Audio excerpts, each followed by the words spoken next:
Here's a question for y'all. If you have a susceptible plant, an unwanted pathogen, and prime weather conditions, what is your lawn at high risk for?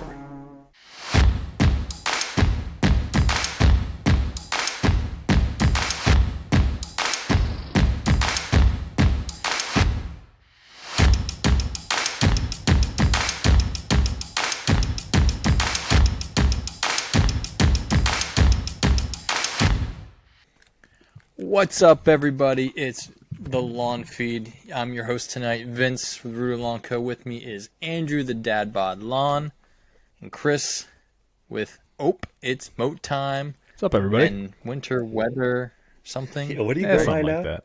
I don't know. I think we're just going to keep that going. Winter weather something. Sure. Thanks, guys, for joining in. If you're listening to the podcast, drive safely. We appreciate you guys on there. If you're watching on YouTube, make sure you hit that like button. Be sure to find us on all of our social media platforms. And if you need more information on something that we've talked about in the past, make sure you go to our website, read the blog, because there's a lot of good information on there pertaining to that specific topic. Tonight's topic, we're going to be discussing lawn fungus. Lawn fungus is no joke. It seems to happen to all of us at some point in this season, last season, over winter. And what usually happens is we break out into a big panic. We have night sweats about it because we don't know what's going to happen. We think our lawn's going to completely die. So, Chris, when should people really start being concerned about disease pressure in their own lawns?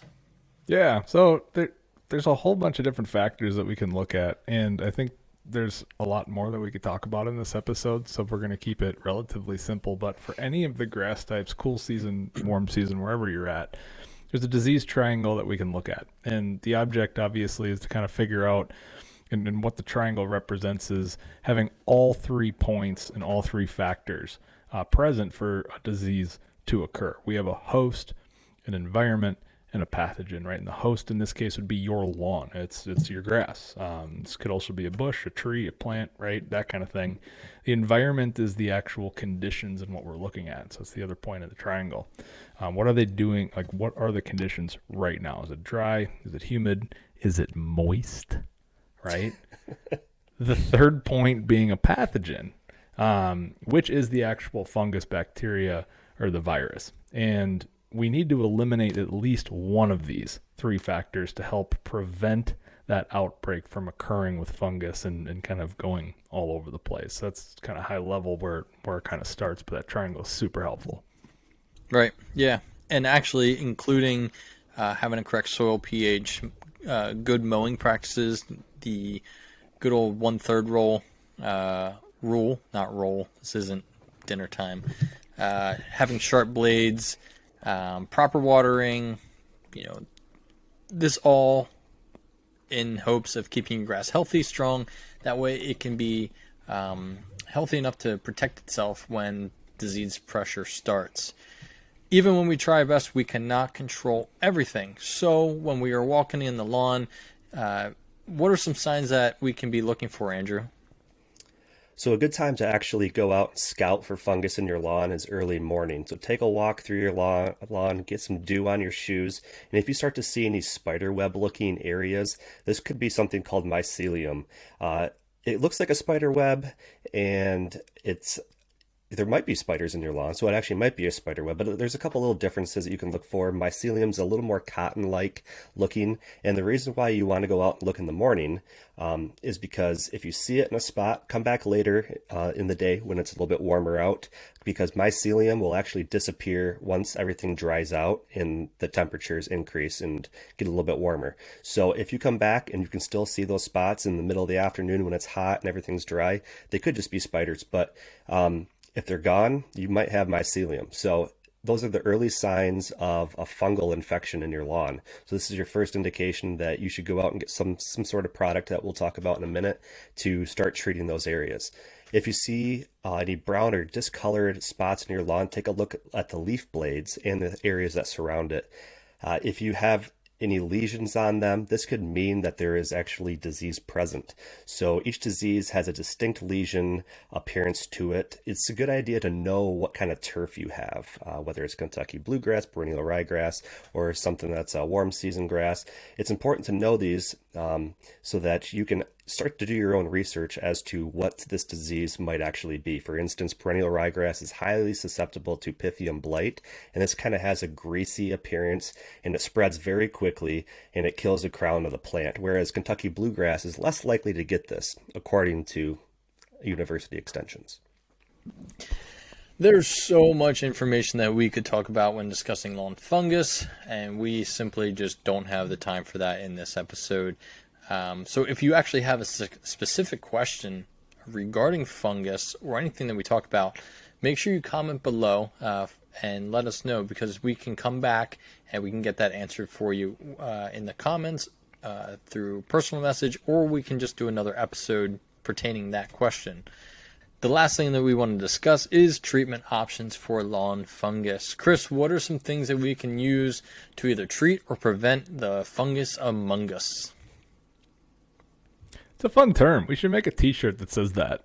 Yeah, for sure. So just a quick note. We should like put that in the idea to put on the store. Cool. So yeah, they're like, okay, guys, the fungus, there's so much, like there are so many layers to go into. And like many treatments out there, it can get very extensive. And how we actually go about it. But just a few tips, right? The biggest difference that we need to understand is what stage are we at? Is it preventative? Are we in a prevention stage, or are we in a curative stage? The preventative application is an application that you apply a fungicide before the disease is actually present in your lawn, right? So it's something that you do proactively. According to the labels, they can be applied routinely, but we also want to obviously follow those label recommendations as well. If you're in more of a curative state, the disease is actually present. These are applications that you need to make when we've confirmed that there is a fungus in your turf. Right, it's a higher amount of fungicide or a fungicide, than a preventative application. Okay, so that's the biggest difference. Is when we look at preventative, it's far less than maybe a curative state. So really, we need to understand how to treat these. There's a couple different things, obviously, that we need to know. The biggest thing that we need to understand is a proper identification of what fungus that we have or what we think we have. Sometimes these lesions look similar areas within the lawn look similar to the fungus that it may be. We need to look up the treatment options. There's a bunch of different resources out there. We'll certainly point you in the right direction, but often the fungicide will cover both types of the disease.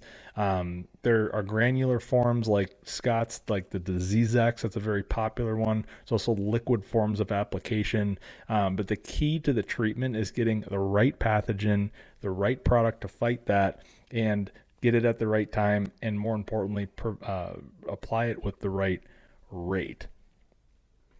So there are many resources out there to help you make an ID on fungus, like local university extension offices, golf course superintendents, plus many professionals within the social media game are super knowledgeable with turf grass, many of which went to school for turf management. But be prepared for these conversations with them. Have a good close-up picture of the leaf blades. Provide a super short summary of the conditions. Example, is it been hot, humid? Is it a large brown patch? Are there lesions on the blade or tips of the blades that are curling?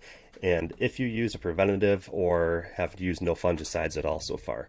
Their time is valuable, so try to keep it short and sweet, but I'm sure there's plenty of people out there that would be happy to help you guys. That's going to do it for us. We'll see you guys in the next episode. Stay safe out there. See you guys. See you guys.